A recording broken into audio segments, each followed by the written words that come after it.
గురువుగారు, మన ఉపనిషత్తుల గురించి చాలా విషయాలు, చాలా తెలియని విషయాలు చాలా ఇంట్రెస్టింగ్‌గా చెప్తూ ఉన్నారు. అందులో భాగంగా మీరు ఈ విశ్వాన్ని అసలు హయంతో ఎందుకు పోల్చటం జరిగింది? ఈ విషయాలు చెప్పండి. ఈ బృహదారణ్యక ఉపనిషత్తులో హ్మ్. విశ్వాన్ని అశ్వంతో పోల్చారు, హయంతో పోల్చారు. విశ్వాన్ని చాలా మంచి అశ్వంతో ప్రశ్న పోల్చారు. ఇది. మంచి ప్రశ్న. చాలా దీంతోనే రైమింగ్ మొదలవుతుంది. వర్డ్స్. ఆ! ఆ! ఇది మొదటి 4 అధ్యాయాల్లో ఈ ఉపనిషత్తు ఉంటే, ఇందులో మొదటి అధ్యాయంలో హ్మ్. మొదటి బ్రాహ్మణం, దీన్ని బ్రాహ్మణం అంటారు. హ్మ్. హ్మ్. దీన్ని దీన్ని ఇది విశ్వహయం అనే దాంతోనే మొదలవుతుంది. హ్మ్. ఇక్కడ ఆశ్చర్యం ఏమిటంటే, విశ్వాన్ని వీరు అశ్వం అన్నారు హ్మ్. ఒక మాట.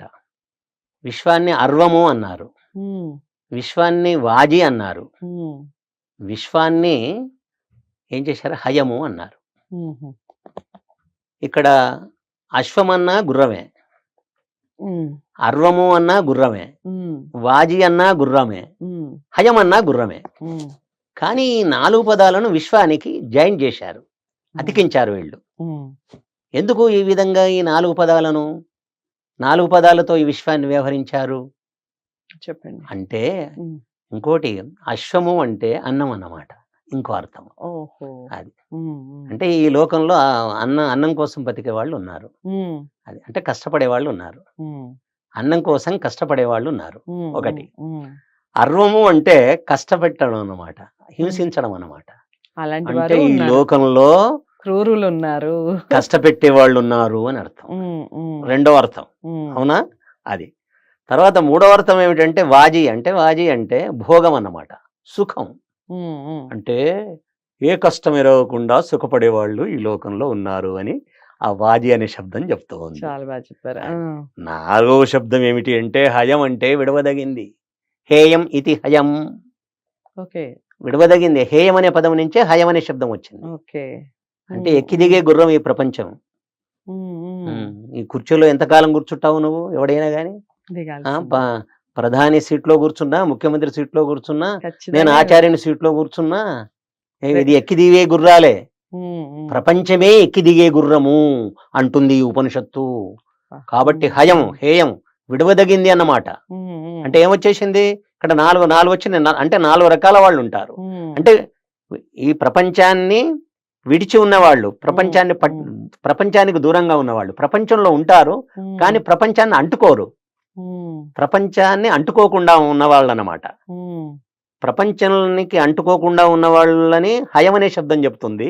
హ్మ్. సుఖాన్ని అనుభవించే వాళ్ళను వాజి అనే శబ్దం చెప్తుంది. హ్మ్. హింసించే వాళ్ళను అర్వ అనే శబ్దం చెప్తుంది.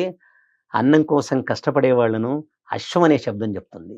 హ్మ్. దీన్ని నేను తెలుగులో చెప్పాను. ఇది అందరికి చాలా ప్రచారంలో అన్నమాట. హ్మ్. 4 రకాల వాళ్ళు ఉన్నారు కదా. హ్మ్. కష్టపడుతూ బ్రతుకునొక్కడు, హ్మ్. కష్టపెడుతూ బ్రతుకునొక్కడు, హ్మ్. కష్టమెరుగక బ్రతుకునొక్కడు, విడిచి సర్వము బ్రతుకునొక్కడు అన్నాను నేను. అబ్బా! చాలా బాగా చెప్పారు. మరొకసారి. కష్టపడుతూ బ్రతుకునొక్కడు, హ్మ్. కష్టపెడుతూ బ్రతుకునొక్కడు, అంతేగా. హ్మ్. కష్టమెరుగక బ్రతుకునొక్కడు, హ్మ్. విడిచి సర్వము బ్రతుకునొక్కడు. అన్నీ వచ్చేసాయి 4. హ్మ్. ఈ విధంగా నేను అనువాదం చేశాను నేను. హ్మ్. ఎందుకంటే ఆ ఉపనిషత్తును నేను పండిత గోపదేవ శాస్త్రి దగ్గర చదువుకున్నాను గనక, హ్మ్. ఆ హ్మ్. గురువుగారు నాకు దాని సారాంశమంతా చెప్పినారు. హ్మ్. కాబట్టి అది నాకు అర్థమైంది గనక హ్మ్. నేను దాన్ని ఈ విధంగా చెప్పడం జరిగింది, అనువదించడం జరిగింది. అనువదించడం జరిగింది. హ్మ్. కాబట్టి ఈ సృష్టి, ఈ ఈ ఈ సృష్టి అనే చక్రానికి నాభినేమి భగవంతుడే హ్మ్. నిజానికి. హ్మ్. అంటే నాభి అంటే బిందువు అన్నమాట. రైట్. బిందువు వృత్తం, హ్మ్. హ్మ్. అంచు. హ్మ్. అంటే అంతటా చక్రానికి అంచు ఉంటుంది. మనం చూడండి, అంచు ఉంటుంది మధ్యన. హ్మ్. ఏది నాభిలాగా ఉంటుంది. అవును. దాని మధ్య రంగాన్ని బిందువుగా ఉంటుంది. కేంద్ర బిందువు. కేంద్ర బిందువు అంటాం. హ్మ్. కరెక్ట్. హ్మ్. మొత్తం కేంద్ర బిందువు నుంచి అంచు దాకా సమాన దూరం ఉంటుంది ఎటు చూసినా కూడా. అవును. అంటే భగవంతుడు సమానంగా అంతటా వ్యాపించి ఉంటాడనే విషయాన్ని మనకు హ్మ్. చెప్తున్నది. హ్మ్. సృష్టి అని ఎడి చక్రమునకును హ్మ్. నాభినేములు బ్రహ్మమేయగు, హ్మ్. అన్ని ప్రాణులు అన్ని భూతములందులో గల ఆకులేయగు అంటుంది. హుహు. అంటే రాలిపోతుంటాయి ఇవి. ప్రాణులు హ్మ్. శరీరాలు ధరిస్తూ ఉంటారు, తర్వాత హ్మ్. శరీరాలను విడిచిపెడుతూ ఉంటారు. హ్మ్. తర్వాత అట్లా చెట్లు పెరుగుతూ ఉంటాయి, మళ్ళీ అవి కూలిపోతూ రాలిపోతూ ఉంటాయి. ఉంటాయి. అంటే సృష్టి ఈ విధంగా ఆ విధంగా చక్రంలో ఉన్నటువంటి ఆకులన్నీ అటు ఇటు పోతాయి కానీ నాభి వృత్తం మాత్రం ఎక్కడికి పోదన్నమాట. అదన్నమాట. అంటే భగవంతుడు మాత్రం శాశ్వతంగా ఉంటాడు. ఇది ప్రపంచం మాత్రం అశాశ్వతమైంది. కాబట్టి అశాశ్వతమైన ప్రపంచంలో కొంతమంది అన్నం కోసం కష్టపడుతూ ఉంటారు. కొంతమంది మేము కష్టపెట్టడానికే పుట్టామంటారు వాళ్ళు. నా శత్రువుల మీద పగ తీర్చుకోవడానికే పుట్టినాము అనే వాళ్ళు ఉన్నారు చాలా మంది. నువ్వు ఎందుకు బతుకున్నావు నా శత్రువు మీద పగ తీర్చుకోవడానికి ఉన్నానంటాడు. ఇంకోడేమంటాడు, నేను కష్టపడి అన్నం తినడానికి సంపాదించుకోవడానికి నా పిల్లల్ని పోషించడానికి ఉన్నానంటాడు. ఇంకోడేమంటాడు, ఎన్ని తరాలైనా పర్వాలేదు, తరగని సంపద అనుభవించడానికే ఉన్నాను, భావి తరాలకు కూడా నేను ఆ సంపదను నిల్వ చేయడానికి ఉన్నాను అంటాడు. ఇంకోడేమంటాడు, ఇంకోడు సన్యాసి, నిజంగా యోగి అన్నమాట. వాడు దేన్ని అతడు ఇష్టపడడు. ఎప్పుడు ఈ గుర్రాన్ని విడిచిపెట్టాలి, గుర్రం నుంచి ఎప్పుడు దిగాలి అంటే ఈ ప్రపంచం నుంచి ఎప్పుడు బయటపడాలి,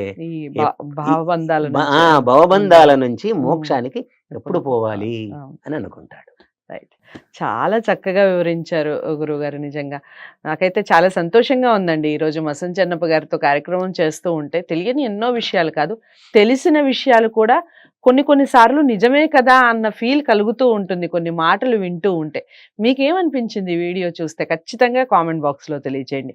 వీడియోని లైక్ చేసి షేర్ చేయండి, ఛానల్ని సబ్స్క్రైబ్ చేసుకోండి. ఉపనిషత్తులకు సంబంధించి మరింత సమాచారంతో మరో మంచి వీడియోతో మళ్ళీ కలుద్దాం. నమస్తే.